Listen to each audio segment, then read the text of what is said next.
जन आशीर्वाद यात्रा को आप लोग जो आशीर्वाद देने के लिए आए हैं, आपके आशीर्वाद का मैं अपनी तरफ से हाथ जोड़ के अभिनंदन करता हूं। आपको बहुत बहुत धन्यवाद।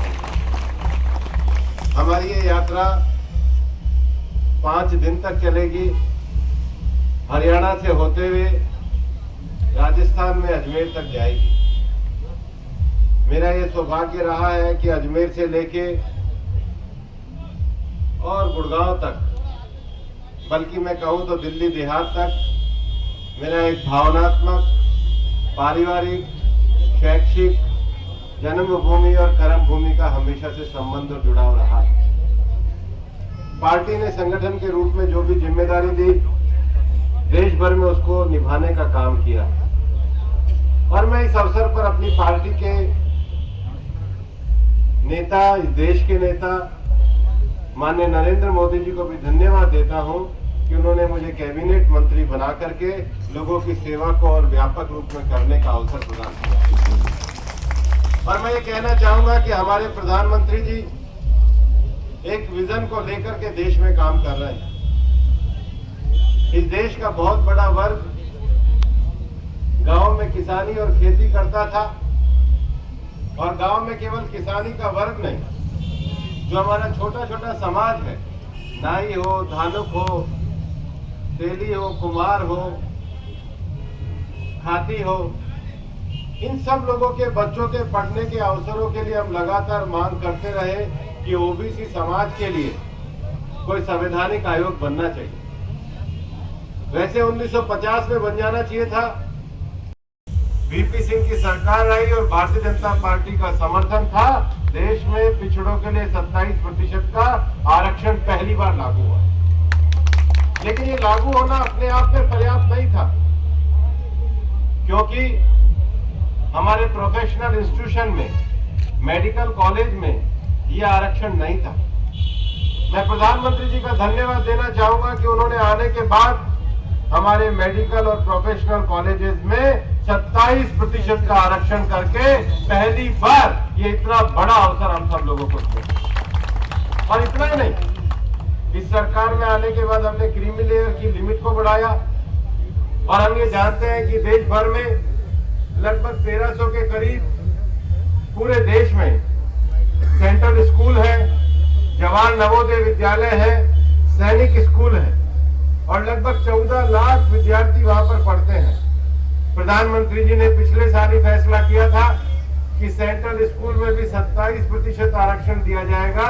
मतलब इन सब वर्गों के 4 लाख बच्चों को हर साल ये जो है एडमिशन में जो सुविधा है, ये हमारी सरकार के द्वारा दी गई। हम ये जानते हैं कि 70 साल में इस विकास के रफ्तार में समाज का जो सामान्य वर्ग है वो भी पिछड़ गया। तो 10% आरक्षण आर्थिक आधार पे समाज के सामान्य वर्ग को देने का भी हमारी सरकार ने काम किया है।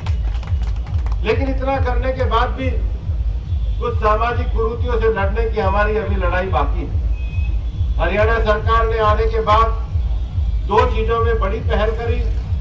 पहली बात, दक्षिणी हरियाणा के भी जो हमारे बच्चों के साथ नौकरियों में भेदभाव होता था, मनोहर लाल जी की सरकार में आने के बाद नौकरियों में नियुक्ति पारदर्शी तरीके से होने लगी और हमारे इलाके के बच्चे आगे केवल 1 लोकसभा क्षेत्र में नहीं जाने वाली। ये जन आशीर्वाद यात्रा 6 लोकसभा क्षेत्रों में जाने वाली है। ये जन आशीर्वाद यात्रा केवल एक राज्य में नहीं जाने वाली है। ये जन आशीर्वाद यात्रा 2 राज्यों में जाने वाली है। और मैं इस इलाके से कहना चाहता हूँ, ये इलाका सैनिकों का इलाका है, ये इलाका वीरों का इलाका है। अपने इलाके में जो मोदी जी ने जितने भी विकास योजनाओं को चलाया है, उन विकास योजनाओं की लास्ट माइल तक डिलीवरी हो, इसको करने का काम भारतीय जनता पार्टी के कार्यकर्ताओं का है। सब लोगों के जीवन में परिवर्तन आए, सरकार से लगातार सब लोगों को लाभ मिले, ये करने का काम भारतीय जनता पार्टी के कार्यकर्ता का है। और हमारे जो बुजुर्ग बैठे हैं, महिला बैठे हैं, हमारे पूरे इलाके में शिक्षा का विस्तार हो, शिक्षा का मंत्र सब लोगों के बीच में जाए। और अब तो बेटियां अच्छी पढ़ रही हैं, लड़कों की भी शिक्षा पे थोड़ा और ध्यान देना चाहिए, ताकि वो भी मेरिट में ज्यादा अच्छा नंबर लाए। लड़के और लड़की दोनों बराबर तरीके से शिक्षा में आगे बढ़े, समाज में आगे बढ़े, कुरीति से लड़े और माननीय मोदी जी के नेतृत्व में जो आत्मनिर्भर भारत बनाने की जो हमारा संकल्पना चल रही है, उस सब में हम साथ मिलकर साथ लगे। ये जन आशीर्वाद यात्रा को आगे लंबा जाना है। आपसे लंबी बात करने की इच्छा थी, लेकिन मैं अपनी बात को यहीं विराम दूंगा, क्योंकि मुझे आगे खांडवा झुंझुनू जिले में जाना है। पुनः आप सब लोगों को धन्यवाद देते हुए जोर से मेरे साथ बोलेंगे, भारत माता की भारत।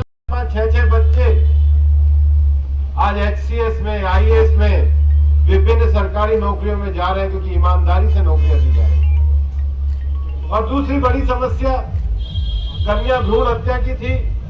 हमारी सरकार आने के बाद हमने हरियाणा में उस लड़ाई से भी लड़ने में कामयाबी हासिल करी। और सबसे बड़ी बात है कि हरियाणा एक ऐसा प्रदेश बना जिनकी बेटियों ने केवल राज्य में नहीं, हिंदुस्तान में ओलंपिक और एशियाड में जाकर के हिंदुस्तान का, हरियाणा का नाम गौरव किया। हमारी बेटियां आज खेलों में सबसे आगे। लेकिन सामाजिक व्यवस्था की जो लड़ाई है, लगातार परिवर्तन होने वाला विषय है। इस परिवर्तन के मार्ग में बहुत सारे लोगों को आगे आना, समाज के जो वर्ग जो लगातार जिनका प्रतिनिधित्व आना चाहिए, उनको आगे लाने का काम ये हमारे प्रधानमंत्री जी के द्वारा किया गया।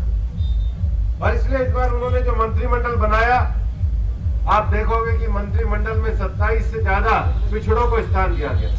और कैसे कैसे समाज को, हमारी बहन दर्शना जरसोद आती है, वो दर्जी समाज से आती है। हमारे एक भाई कपिल पाटिल आते हैं, वो मुंबई के पास एक समाज जो नमक चुनने का काम करता है, उसमें से आते हैं। कोई कुशवा समाज में से आता है, कोई धनगर समाज में से आता है, कोई बंजारा समाज में से आता है। हमारे जैसे गरीब किसान के बेटे भी जो अहीर समाज में से आए हैं, उनको भी प्रधानमंत्री ने कैबिनेट में स्थान देकर के इस बात को बताया है कि हमारा जो लोकतंत्र है वो सर्वसमावेशी है।